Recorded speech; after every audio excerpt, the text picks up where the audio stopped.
Welcome to Turn to Your Doom, a Choose Your Own Adventure podcast. I am Perry.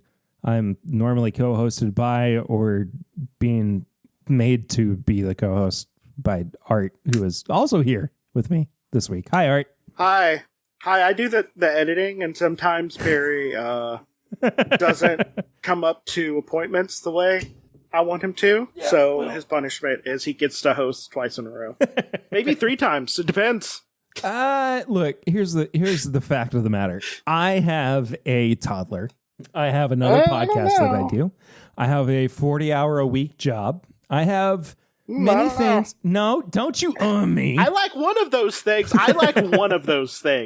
One of those things. Was it the toddler? It's a toddler. Okay, it's a toddler. Good. Thank God, because that's non-negotiable at this point. But if I had a toddler I was hiding from you, I'd be worried. Anyway, we are back for another episode of Escape from the Carnival of Horrors. This is book 1 of the Give Yourself Goosebumps series from one heavily lauded hack and a fraud. We all know the terminology, R.L. Stine. Last time that we were here, it looks like we reached 3 different endings. So we are taking it all the way back to the very first choice that we can actually make in this book. What were you about to say, Art? Well, I was going to say that this game book, which is what Choose Your Own Adventure books were called before Choose Co. came around. This is actually a game book. It actually does more than just let you choose. Mm-hmm. There's actual a game portion of it. That is true. And I feel like to give this book the full chance that it deserves, we should play the games part so we can see what happens at the end. Okay. Because I don't feel like cheating necessarily. I don't know what the right word would be, but quote unquote cheating. Because we could be if the fortune teller told you to punch a toddler, turn to this page or something, Stop bringing up the toddler. Don't punch my child. No, not your toddler. I'm talking about an evil toddler, a toddler that grew up to be Hitler. Hypothetically, of course. Hypothetically. You can tell because they have the same haircut. Yeah, well, my daughter famously looks just like Hitler as a baby with no mustache. But anyway. Yeah, famously. Everyone around the world is just look at that baby. Exactly like Hitler, but a baby. I am going to pick up from the top of page 3, which is where our first choice comes in. I'm going to read through this just to get people acclimated from the setting. You are with your friends, Patty and Brad. This is when you make the decision whether or not you are going to go into the carnival and see what happens, or if you are going to go back home. We're going to find out together how this works out. But here we go. As you reach the carnival entrance, you hear music coming from inside, not the usual corny organ stuff they always play, but some really strange music. It sounds familiar and totally new at the same time. Brad stretches his neck to try to peer over the fence, but with no luck. The fence is way too high. Patty jiggles the padlock on the gate. It's sealed shut. I guess we'll have to wait until tomorrow night when the carnival opens, Brad says. No way, Patty says. Let's climb the fence now. Are you crazy? Brad says. We'll get caught. Come on, there's probably no one in there, Patty replies. Your friends turn to you to cast the deciding vote. You glance at your watch. It's almost 9 p.m. If you're going to go home, going to get home in time, you should start back now. What are you going to do? In the previous episode, we climbed the fence to get inside, and we turned to page 6, so we are going to page 10 in this instance, which means that we are being told that we effed up. You've decided not to sneak into the carnival? You're going home instead? Well, it's a good thing Patty usually makes all the decisions. Otherwise, you'd never have any fun, and this book would be over before it began. Go ahead, take a deep breath, then go climb the fence. You're not scared, Are you? So we have to go back to page 6. See, okay, I was going to be like, oh, we should give this book, its chance. No, you can't. Just be like, okay. I'm about to get into a rant. I'm sorry. Wow. I'm gonna have barely like, into this. I will have this talk so many times while reading these books, or going through these books. But like, there's a big difference between like, saying, "Hey, you're a loser. Why would you take the passive route?" And like actually making sure that something happens with it. Yeah. Because like, I don't know, like, what if like you touching the fence or something like made you sick, and like you're turning into like a carny or something, and like you're being drawn to the thing. I don't know. Like, there's so many things that can happen. So by like, it's just like, I feel like it's up to the writer to make something compelling than like, oh, look at a loser. Such a little loser. Like, no, make something happen. It's supposed to be like you're supposed to choose your adventure or give yourself goosebumps. What if something scary happens if you go home after this? Whatever. Oh, you know what? I started at the wrong point. We already did the reset at page 10. I'm sorry. Oh, okay. But it looks like we also reached an ending already. Well, I think the major thing that we would need to do, and I don't know at which point, but I know there was a choice between going to the rides and going to the Carnival games. Oh, that's the one. Yeah, I think that was the one. Okay. Give me just a moment. Dadgummit. Yeah, you would know. You would if you had a better tree instead of just drawing ASCII art of a tree. gust. Yeah, you're just like, oh, look at this ASCII art of this guy bending over with a boner. No, he was bending forward. Bending forward with a boner. We maybe you'd be able to find it easier. I'm joking. No, mine looks like a cryptogram. The way I do it, it looks like it just like the only words is just like the title of the book, and then just a tree that like spans out. It has like arrows going all over the place and like scriggles and all that stuff. It makes no sense. It makes sense to me. I can follow it. Right. But I would look crazy, especially if I have, I don't know, a book of them that's leather bound. I feel crazy. Okay. Yeah, here we go. Okay. So we could have gone on the rides, which took us to page 34, or we could have gone to the midway, which was page 77. We took the rides last time, so we're going to go with the midway this time. There we go. Thank you for getting me back on track. Ooh, no, that's wrong. All right, so we have gone to page 77. Let's head for the midway and play some games, you say. You, Patty, and Brad jog down a wide avenue. Tents of every color line the street. Carnival music blares from loudspeakers. You spot a green neon sign flashing above a yellow striped tent. A yellow striped tent, rather. The event reads, Madame Zeno, fortune teller. Excellent, you exclaim. I'm going in. You tell your friends you'll catch up with them in a minute. You lift the tent flap. Inside, one small candle flickers in the dark. You hear a low voice call out, into my chamber.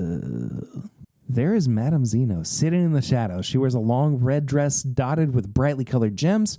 They shimmer in the candlelight, and her black hair tumbles to her shoulders as she bends over a large crystal ball. Welcome, she whispers. Then she reaches out and gently lifts your hand. Let me tell you your future. We go one page over to 78. Madame Zeno studies your hand closely. She traces the lines in your hand with her soft fingers. I see horror in your future, in your immediate future, she warns. What kind of horror, you stammer? What do you mean? Madame Zeno releases your hand. She picks up a strange deck of cards and she spreads them out on the table. You notice the cards have pictures: a headless man, a bloody sword, a large evil eye. She gathers up all the cards and flips the deck over. Then She deals out a red card and a blue card. Turn one over, she commands. Learn your fate. Do you pick red? And if so, we're going to turn to page 14. Or if you pick blue, we're going to turn to page 59. I would like to point one thing out before, because I didn't say this before. All right. If this is supposed to be closed and not open yet, why are we going to the games? I don't know. Why would the rights be working? I don't know. Do you think I have an answer? I can see, okay, let's not play in this space then. Right. That's fun. Right. Let's just go to the choice. This is basically the red and blue pill choice. But this came out in, the early 90s, so not quite. So the Wachowski sisters, instead of basing the red and blue pill off of estrogen and not estrogen, right? They based it off of this choice from this book. Yeah. Okay, so I take the red pill to become a misogynist, and I take the blue pill to not be a misogynist. Okay, be a theta cuck. That's right. I'm not even a sigma or a beta cuck. I'm lower. I'm a theta cuck. We've reached theta. That's exciting. Yeah. Okay. I'm trying to get into the mentality. I feel like red is supposed to mean bad. Normally, it means bad. All right. Normally. So blue normally means not as bad as red. So I'm going to go with red. Okay. Because they're trying to trick me. The old switcheroo. Yeah. All right. Also, I'm not cis, so I should take the estrogen pill. But I don't want to, though. I don't want to. I want to take that, as a trans person, technically, even though I don't really identify with the label, but technically, I would like to take the red pill. Oh, okay. It's see into the Matrix. Look and become a top G. Okay. All right. Have some Bugattis. I'm gonna do 2 Bugattis. All right, let's move on, Andrew. We went back to page 14. You reach out slowly and touch the red card. To your amazement, a 3D heart magically appears and rises from the flat surface. Then it starts to beep. It must be some fancy optical illusion. You lean closer to figure out the trick. Yo! You screech and jerk back to avoid the warm red liquid that nearly squirts in your eye. Is it blood? Nope, it's blood-soaked cum. What? It looks... What? No, it's blood. It's just blood. It looks like blood. Wow. Cool effect, you say. How did you do it? Turn over the card, Madame Zeno orders. Do it now! Madame Zeno really gets into her act. Doesn't she know this is just a game, you think? But do as you're told. Big deal. No weird pictures, no hidden fortunes. All you see are the numbers 1, 3, 2, shimmering in gold script against a midnight background. What does it mean, you ask? You will know when the time is right, the fortune teller whispers. Her voice is low so you can barely hear her. It could save your life. Can you write the numbers down? I'm writing them down. 2, 3, 1? Oh, no, one. Because I'll forget about 1, 3, 2. 1, 3, 2, okay. On to page... that's the password for the that's right! Scrubs. And Bajora's Mask. Yeah. 1, 2, 3. Okay, never mind. 1, 3, 2. Yeah. But what do you... Okay. It is a password. So we're on to page 41. What do you mean the magic number could save my life? You ask Madame Zeno. But the fortune teller doesn't answer. She stares off into space. She seems to have fallen into a deep trance. You don't really believe her. These fortune tellers are all fakes, but you memorize the number anyway. 132, 132. I picked red instead of blue, you chant to help you remember. Madame Zeno puts the card back into the deck. She closes her eyes and waves you away with her bejeweled hand. You guess the fortune telling is over, so you leave the tent to search for Patty and Brad. You squint under the bright lights of the Midway, scanning all the game booths, but you can't find them. You're trying to figure out which way to go when you spot Big Al coming towards you. He's not alone. He's leading a large group of people. As they come closer, you hear that they are chanting something. What is it? Play or pay. Play or pay. What does that mean? And we got to go back to page 16. Maybe it's pay or play. Maybe that's what it. Maybe you say exactly what it means. Hi, you say to Big Al. Who are all these people? He doesn't really answer your question. Welcome to the carnival. I don't remember my voice for Big Al. I'm very sorry. Oh, I think you did like a bad Brooklyn accent. You're right. You're right. Welcome to the Carnival of Horrors, he says. You must play or pay. We have many games on our midway. You must play too. He practically spits the word must out. If you succeed, you can win prizes. But if you lose, you pay with your life. Boy, he's really laying it on thick, you think, but it's a pretty cool gimmick. Okay, I'll play a game. Then I've got to go home. No one goes home, Big Al says, until they play. You must play 2 games and survive. Okay, you mutter to yourself. You glance around the midway at the 2 closest games. Guess your weight on Mars and the Wheel of Chance. You have to pick one to start or you'll never get out of here. For Guess Your Weight on Mars, go to page 72. To play Wheel of Chance, we're going to go to page 8. Art, where are we going? What was the first one again? Guess Your Weight on Mars. Guess Your Weight on Mars. That's going to make us actually guess our weight on Mars, isn't it? I don't know. And then the Wheel of Pain is the second one? Wheel of Chance. Chance, okay. Remember, this is a children's book. Well, I read, like in one of the Choose Your Own Adventure books, I read a guy dying slowly because you cut his oxygen tube while he was scuba diving. So true. Also, there was an ending to one of the books, which again is one of the funniest books we've ever fucking read, and I love it. Where you rang the church bell and you land on like the edge. So everyone is gathering around to the church because the church bell was ringing. Nice. But like whenever you landed on the edge, you hurt your foot and then you fell. So it looks like you rang the bell to just get everyone to watch you jump off the top of the bell tower. Nice. Nice. So there's a lot of weird stuff. All right. Guess Your Weight on Mars. Okay. You step up to the Guess Your Weight on Mars booth. A woman in a spacesuit motions you inside a gate. You pass through and find yourself in the middle of a courtyard that looks just like a miniature launching site, complete with its own rocket. Security check, the lady says as she presses your hand into a fake scanner. So how does this game work? You ask. I'll guess how much you weigh on Mars, she explains. Then you'll enter the planet simulation chamber and stand on the scale. If I'm stumped by more than 1 pound up or down, you win a giant candy bar. That was a giant candy bar. What if you guess right? The space lady doesn't say anything at first. She just smiles. A nasty smile. Then she answers. You'll lose, is all she says. I bet you get sent to Mars. Ooh. Oh. The space lady slowly circles you as she sizes you up from head to toe. I think you weigh 38 pounds. 38 pounds! Boy, are you wrong. I'm never wrong, she says, smirking. She snaps her fingers and 2 enormous guards appear.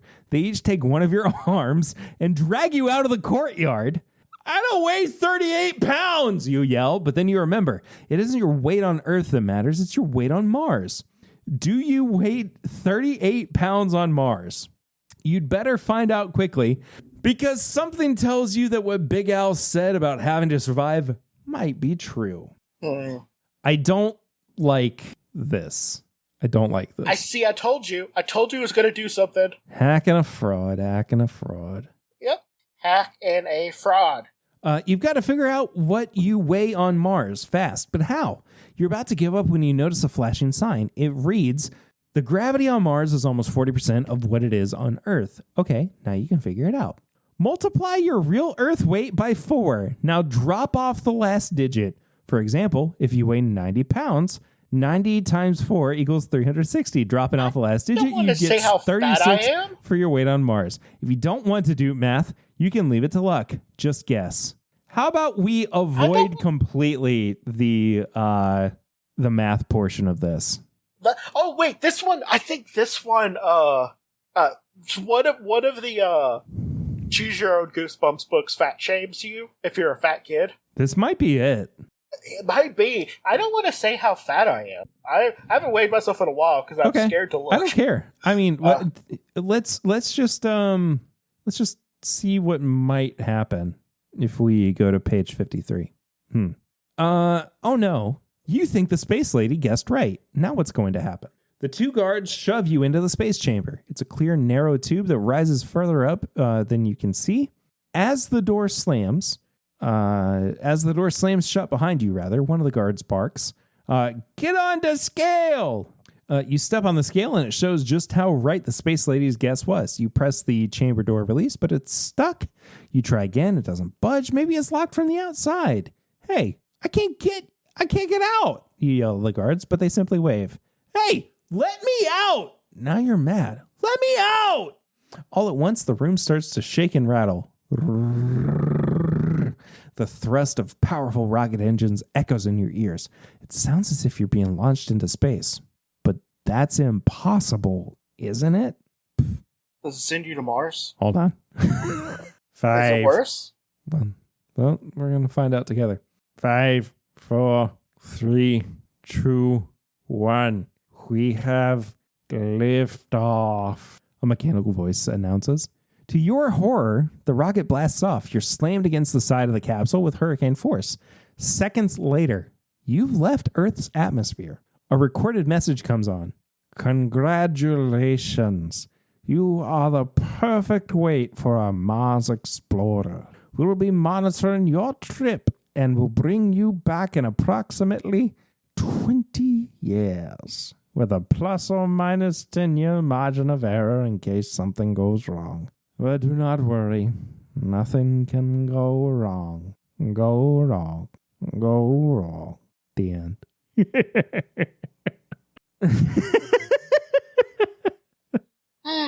Now, this is the first one where I'm going to say, let's just go back and see what happens if we had decided that the space lady had guessed wrong, right? You're pretty sure that the space lady guessed wrong. Now all you have to do is step back on the scale to prove it. The two goons shove you inside the planet simulation chamber. It's a long, narrow tube, and it's really stuffy inside. You can barely breathe. You step up on the scale. You check the readout. Boy, oh boy. The space lady is wrong. You jump up and down. I won! I won! Back outside, you collect your prize. It's a huge chocolate bar. You take a big bite out of it and stuff the rest in your pocket. Hold on. You gaze around. It's good? Well, it must be if you're trying to save it. You gaze around. The coast is clear. Maybe you can find Patty and Brad and get out of here. You walk a few steps forward, but a heavy hand clamps down on your shoulder from behind. It's Big Al. It's time to play another game, he says, grinning. If you have not tried the Wheel of Chance, go to page 8. If you've already played the Wheel of Chance, go to page 17. So that means we're going to page 8. You wander over to the Wheel of Chance and immediately notice two strange things. First, you read the sign on the booth. It says Wheel of No Chance. Then you hear the barker's voice calling, "Step right up!" But there's no one there. No one but a green and yellow parrot. "Excuse me," you say, hoping someone will answer. "Is this game open?" "No, I'm standing by this wheel for my health," the parrot cracks. "Now, do you want to spin or what?" The parrot is obviously annoyed. "Mammals," he mutters. "Can't live with them, can't live without them." You steal a glance around. Maybe you could skip this game. But Big Al sneaks up behind you. "Spin," he says. "You must earn enough points to win." "But how will I know if I have enough points?" you ask. "Spin!" It's his final word. Here's how to spin. Oh my god, is it going to make us do arts and crafts? Close your eyes and twirl your finger over the wheel on this page. Then let your finger land somewhere on the wheel. Look at the number you've landed on. Go to that page next. I don't know how to do this digitally. You could send a picture of it to me over like Facebook or something, and I could do it. All right, hang on there. This one like book is turning into what feels like about 20. See, like, if it was written better, I would praise it because it takes the game portion of the game book. Okay, so 46 free spin? 49? Or 49, yeah, 49. Hold on. All right, so you went on free spin? Yeah, 49 free spin. The wheel stops on free spin. You are ready to try again, but the dumb parrot flies over and latches onto your shoulder. Ouch, that hurts, you cry. Free spin, you're going on a free spin. Turn me loose, you command. When you swivel your head to glare at the bird, a scream freezes in your throat. The parrot has ballooned into an enormous vulture. His black beady eyes pierce right through you, and he digs his razor-sharp claws deeper into your shoulder. Run! Your every survival instinct shouts. But the bird of prey has other ideas. One of them is dinner, with you as the main course. The big bird snatches you by the back of your shirt as if you were a rag doll, kicking and screaming and using every defensive move you learned from karate class. You struggle for your life, but it's no use. With a jerk, he lifts you off the ground, but suddenly you have a frightening view of the carnival from 20 feet, 30 feet, 50 feet up. Thump, thump, thump. Your heart bangs loudly inside your chest. What kind of carnival is this, you wonder? Where a free spin is more like a death sentence? You circle a green clump of treetops. You're really dizzy now. You want to close your eyes, but you know it's not a good idea since you're flying 50 feet high without a plane or a parachute. As you circle close to the treetops, you are met with a horrifying view. 5 baby vultures in a nest. 5 very hungry babies with mouths gaping wide open. The end is near. You are going to wind up as a take-home dinner unless you can somehow force the vulture to let you go. Frantically, you reach into your pockets.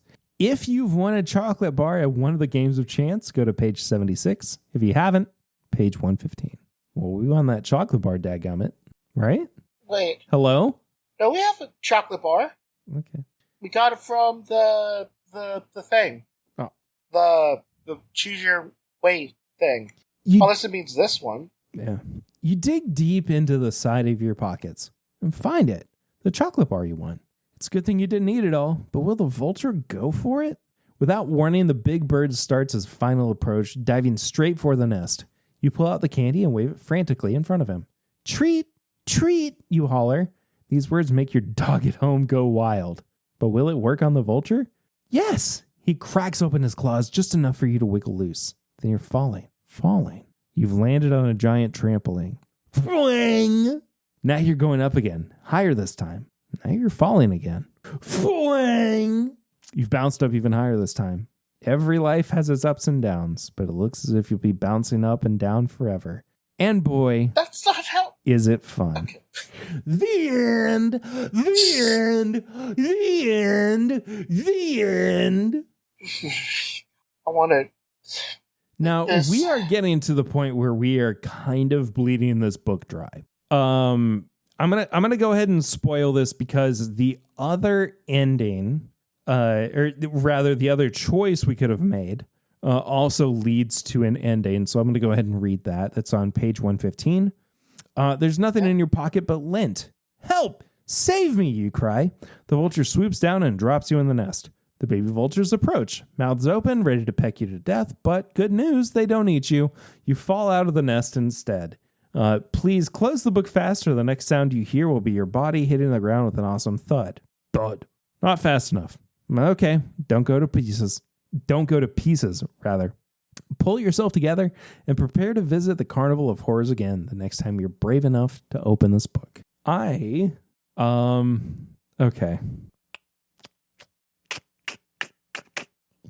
So, I guess I should do the thing and just get the roll of chance.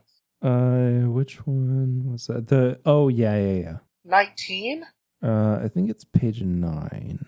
Well, no, like the Wheel of Chance thing. I done the okay. Here. You're going double or nothing. Yeah, double or nothing. Okay. You land on number 19.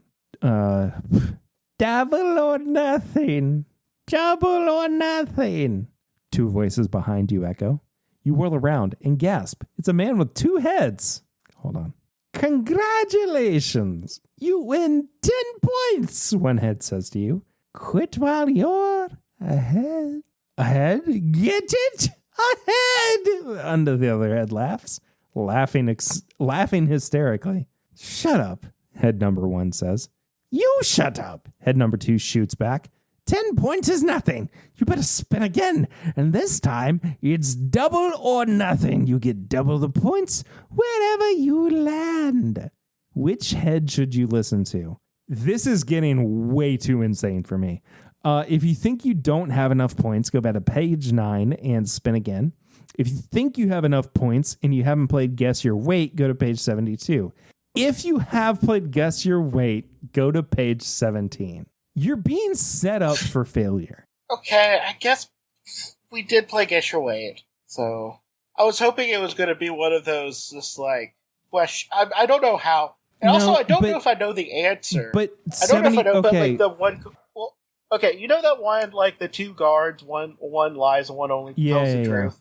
They like is the question that you ask, is the other one lying? I don't know. Right? I actually need to hop off for just a second for bedtime. They just got home, so I'll be right back. Okay. All right. Cool. All right. You land on number 19. Double or nothing. Double or nothing. I don't think that was the voice I was using earlier, but I apologize. 2 voices behind you echo. You whirl around and gasp. It's a man with 2 heads. Congratulations, you were 10 points, one head says to you. Quit while you're ahead. Ahead? Get it? The other head asks, laughing hysterically. Shut up, head number 1 says. You shut up, head number 2 shoots back. I think we've done this before, haven't we? Page. Yeah, well, fair enough, but yeah, whatever. Head number 2 shoots back. 10 points is nothing. You better spin again, and this time it's double or nothing. You get double the points wherever you land. All right, so if you think you don't have enough points, go back to page 9 and spin again. If you think you have enough points and you haven't played Guess Your Weight, go to page 72. If you have played Guess Your Weight, go to page 17. So we played Guess Our Weight. So let's go that way. Hang on. Why is my notes up?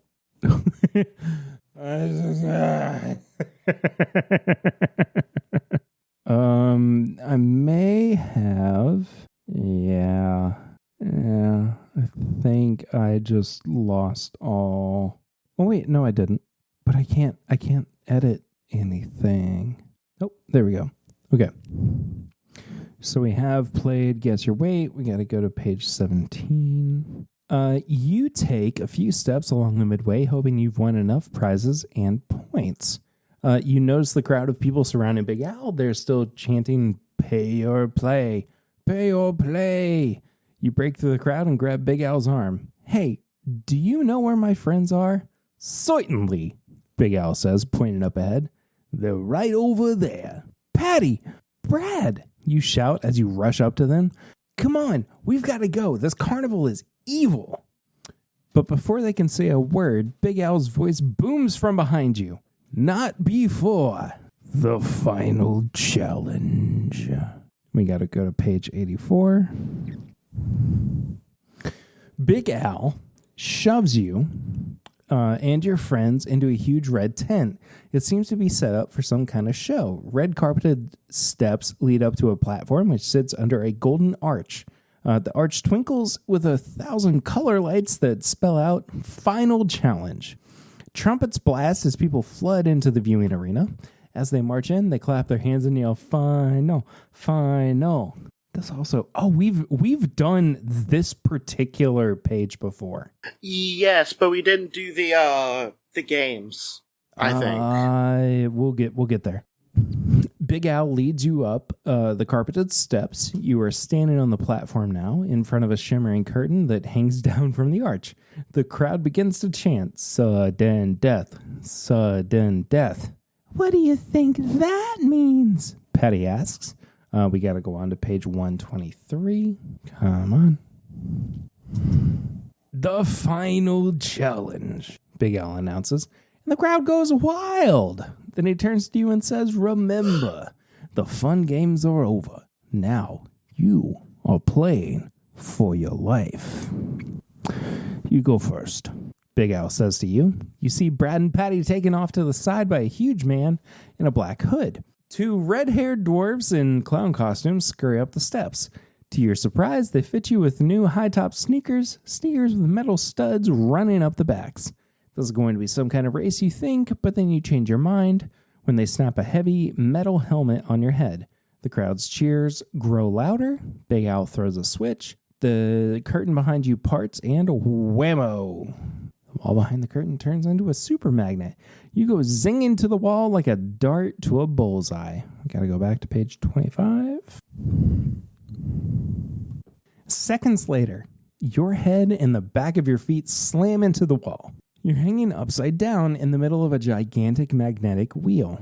We've done this one before too. Are you ready for the final challenge? Big Al asks. Of course not, you say. Let me down. We'll let you down, but not until you face the final challenge. One spin will decide your fate. If you win, you go. If you lose, you stay here forever. Oh no. Darn. Oh, that could be. Oh man, that sucks. That could be real bad. What will be your fate? Big Al approaches the wheel. Brad and Patty are holding on to each other. Your heart is pounding. Your hands are sweating. This is it. Mom's spaghetti all ready. Yeah, whatever. Yeah. One spin. He gives the wheel with you on it a hard turn. Where will it stop? Guess.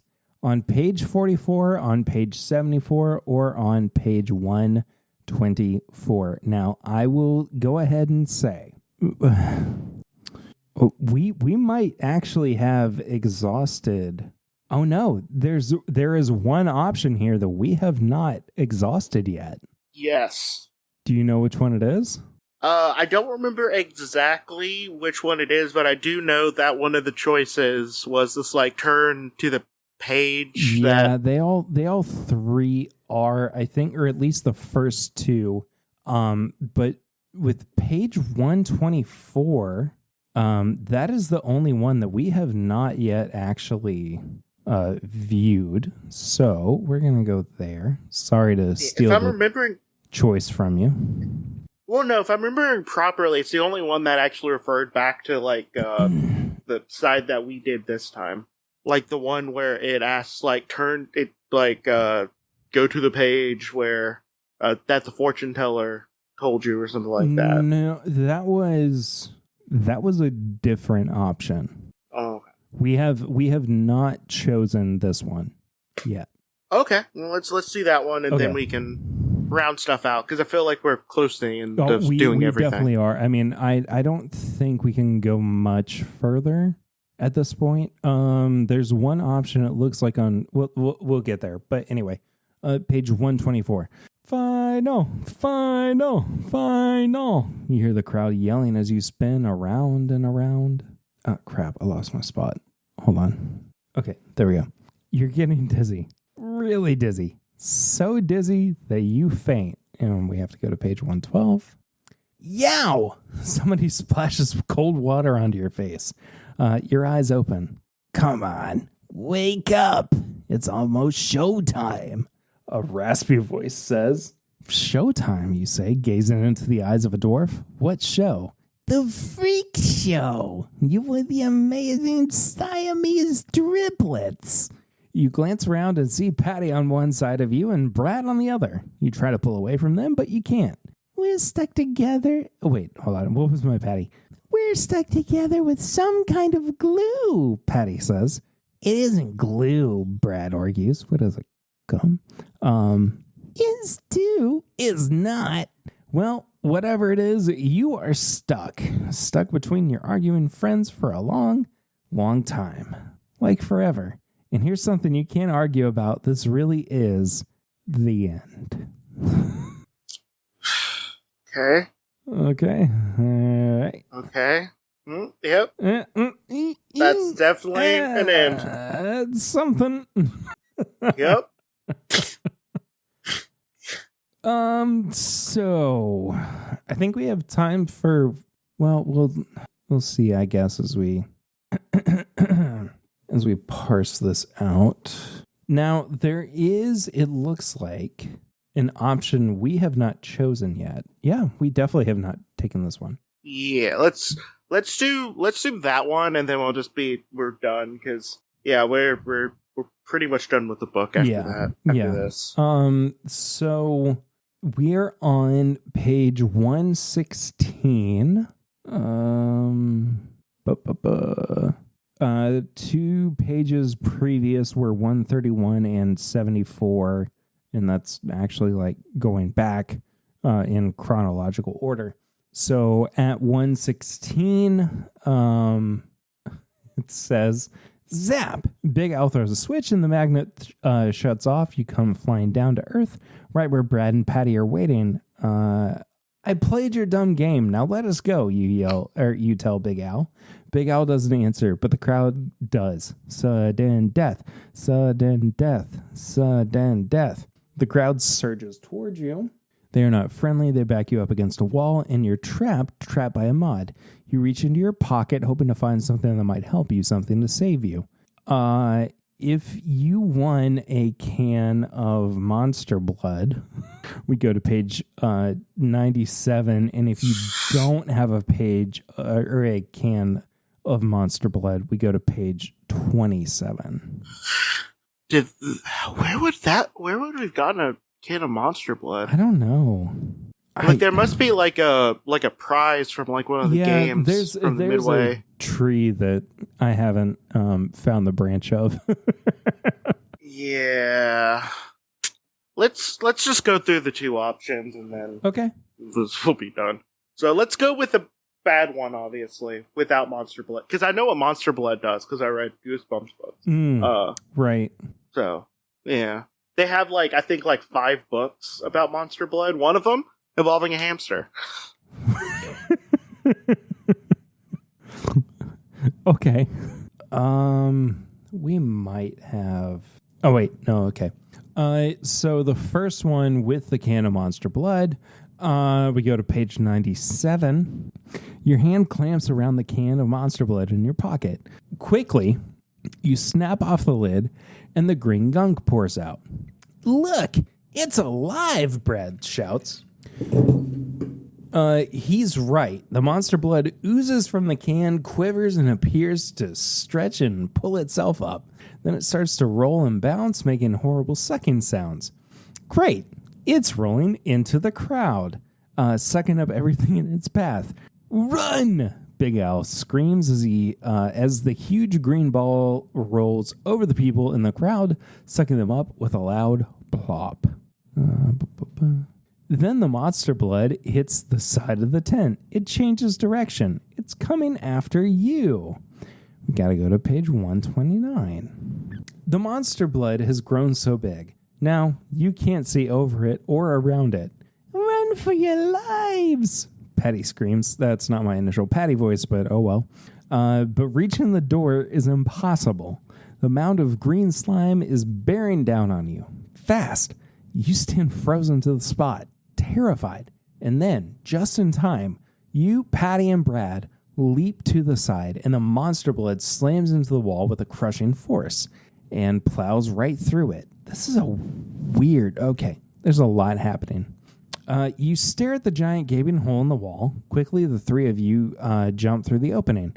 You are standing outside the main gate where you came in. There is a wide path of destruction across the field and the forest beyond. From somewhere, a clock chimes 12 times, sending a chill down your spine. And when you peer back at the carnival, it has disappeared. All that's left is a spooky silver mist. The end. See, normally Monster Blood makes you big. Boring. It was a very boring ending. That is a boring ending. I almost don't want to go to the other one because I feel like I'm also going to be disappointed. Yeah, I mean, I guess we technically ended at a thematic and where nothing matters because everything you just did disappears. We're good. So I don't want to. Yeah, we're good. Yeah. I will say that I like that they did a thing where everything was like pretty interconnected. It really wanted you to go through the whole book, basically. Like, not every, like it even loops and stuff like that. Yeah. So I can applaud them for that. They did the game part of like a choose your own adventure book. They forgot to write a good story around it. So. Well, that's the hack and a fraud of the, the, what's his name? R.L. Stine variety. But I think that does it for this episode. Do we have anything else? I don't think we do. Well, not really. Make it sexy, make it fun, make it a Hollywood sexy fun time. Yeah. No, this mostly involves children and carnies. I feel like that's not good. Yep, definitely shouldn't. I feel like this could have been good if they, like, I don't know. Like, honestly, if they didn't refer back to the other, like, Goosebump books, really. Right. It tried to make this, like, its own thing and, like, actually allowed you to explore without being like, oh, you're a loser every once in a while. Like, how dare you not do the thing I want you to do when it's a choose your own adventure, make your own Goosebumps thing. Like, why don't you write a story for both things? It could have been better. I do know there are a couple of these that are actually like pretty decent. Yeah, because I remember it. But I also remember this one and being like, I don't like this one. Yeah. So the fact that this was the very first one, too, is crazy.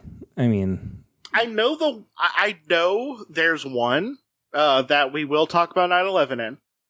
Great! I can't wait. Well, here's what I'm going to do. And by 9/11, I mean we'll talk about it because I will bring it up because they talk about visiting the Twin Towers. That one I don't like. Okay. Well, I am. I've got this whole list of Give Yourself Goosebumps books, and I wanted to. There's 23 of them. Yeah, more than I remember. Yeah, I wanted to give you the chance to pick, and I mean I'm going to throw some chance into this as well. But I wanted to give you the opportunity to have a say in the next Give Yourself Goosebumps that I read here on Turn to Your Doom. So pick a multiple. No, that doesn't work. Okay. How about this? Because this one will probably be easiest. Random number generator. Do 3. Okay. And then I'll just choose one. Okay. Because like that will mix it up enough, but also I'll still get a choice. But it's so like it's a random sample, right? That I get a choice. Yeah. Okay. You don't know which one is assigned to which number here, but I'm going to run a simulator through random.org.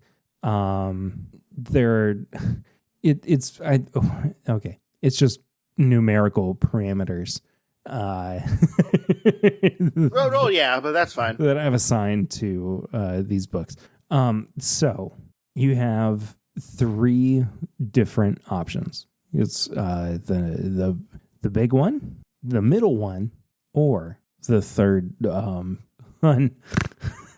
unappealing. The third one, the small one? Yeah, the 3. So 1, 2, and 3. I have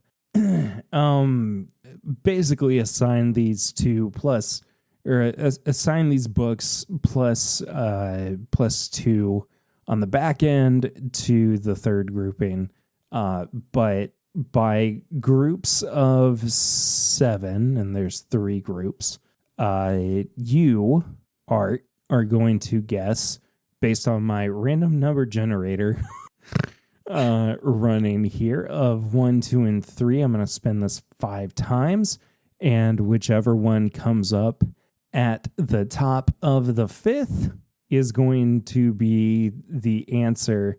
And if you are on it, you actually get to choose. If you're not, you get to, I don't know. This is getting way too complicated. Never mind. You're really complicating this. Why don't you just do a number? All right, fine. I'm thinking of a number Roll between 3 times. 1 and 23. No.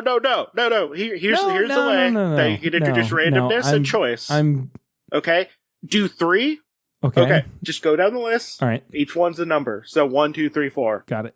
Get 3 rolls from the random number generator. Yeah. And I just choose one of the numbers that you get. Like you are overcomplicating this so much. Yeah, no, you're right. Jeez. Okay. All right. Fine. 1, 2, 3. Okay. What is the no. Just give me 3 numbers. Oh, the and I will choose one of them. The top 3. Yeah. Oh, okay. Just roll. Do the number generator. Give me 3 numbers. I will choose one of the numbers. All right. Sorry. 17, 2, and 9. Ooh, see, I could go. We could go down the list. Go to 2, or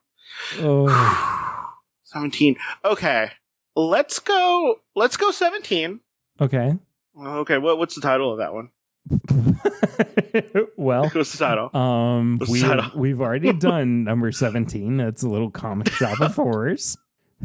Okay, wonderful. Maybe re-roll that one. All right, here we go. 13, 5, 8. Let's do 13. Okay.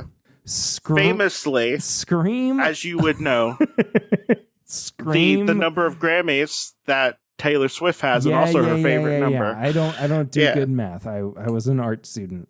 Number 13, Scream of the Evil Genie. Oh, that one could possibly be racist. Let's go. We're gonna find out together next time on Turn to Your Doom. If you want to follow the show or all the different aspects of what art does with their creative outlets, you can head to @AlphabetFlight. You can also head to tumblr.com/alphabetflight. You can support the show. Wait, right? No, alphabetflight.tumblr.com. There we go. You can also support the show in all the different avenues that art has created to just do the thing they love, which is make content, I guess.